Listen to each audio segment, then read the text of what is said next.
kung walang makulong, no, baka hindi matapos itong administrasyon na to. Talaga? Pero waiting on the side, maraming mga puwersa na ayaw na siya ay umabot ng 2028. At lahat sila ay hinihintay lamang dito sa nilunsad niya na mahiya ka campaign. No?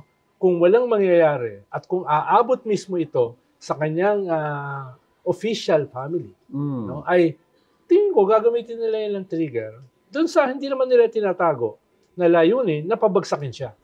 Di ba, openly, itong mga DDS, sila Caselli, nagrarally sa Edgestra, anong call nila? Pabagsakin. Yes. Di ba? Very open yan eh. Ngayon ako nakakita ng mga nagrarally na openly sinasabi, pabagsakin. Yung sinabi ni Browner, kanausap niya mga retired officers, na sinabihan siya mismo na sumama sa kanilang coup. Diba? Ibig sabihin, may mga forces na ganyan. May mga nag-uusap. Na halos nakalantad na. Paano yung hindi pa nakalantad? Anong hinihintay nila na walang mangyari dito sa anti-corruption? Tsaka yung abangan natin yung sinasabi sa survey, 20% na fence-sitters. Yung mga nag-aabang ng results. Yung undecided. Paano kung napikon na sila? Tama. Pero at the same time, for the first time, sabi ko nga, yung simbahan, bunga-banat, pero ang sabing malinaw sa kanila, they don't want to throw the baby with the bathwater. Magkaroon ng pagbabago, paglilitis within this framework, konstitusyon. Kahapon, for the first time, naglabas ng statement ang labor and management. Hindi nangyayari yun, together, na binabanatan ng corruption na widespread, na hindi pwede na barya-barya lamang ang resulta nitong anti-corruption movement na ito. Dapat talaga malawakang pagbabago. At the same time, sinabi nila, tutol kami sa any extra-constitutional means. Extra-constitutional? Historical na, magkaaway yan management at labor, no? Front page sa Inquirer at sa Philippine Star. Pero ngayon...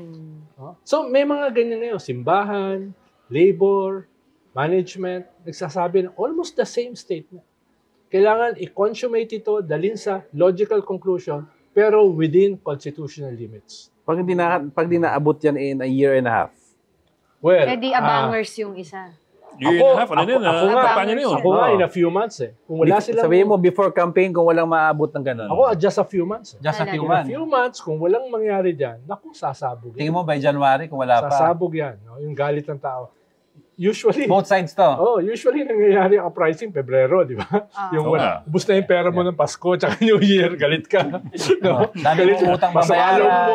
Utang ka, di ba? Ganyan-ganyan. Tapos, usually kami na Enero tsaka mag-survey ka rito. Mag-survey ka rito. Diyan ba sa mga loob ang mga tao? Mainit ang ulo. Sisisihin nila yung tapos makikita nila, wala nangyayari sa anti-corruption. Naku, magwawala yan.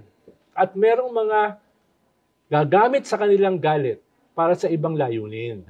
Sino yung gagamit? Ito mga overtly nagsasabi na pabagsakin na yan. Mag-withdrawal of support. Mag-coup.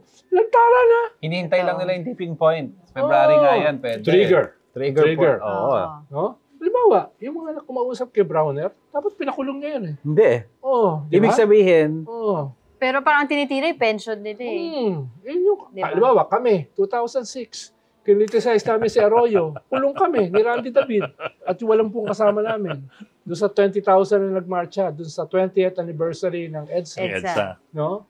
Criticism lang ito, lantarang kinausap yung Armed Forces Chief of Staff para himoking sumama sa kanila para pabagsakin ng gobyerno. Wala man silang isang kaso. Baka natakot naman sila na pag hinuli itong mga to, maging trigger yon for for an action. Posible, pero halimbawa, naglabas sila ng statement, di ba? Na yung pension. Yun nga sabi ko, sasama pension rito na lang. ay tatanggalin namin. 160, 180,000 yan. Masakit yan, di ba? Pero hindi daw pwede galawin yun kasi nasa Constitution. So may chilling effect, di ba? May chilling effect na kahit man lang yung tinapik man lang. No? Bata-bata, hindi pwede yan. Hindi pwede yan. No? Pabagsakin mo gobyerno, openly, hinihimok mo yung chain of command. No? Lalo silang may encourage na walang parusa. Wala man lang tapik sa kamay.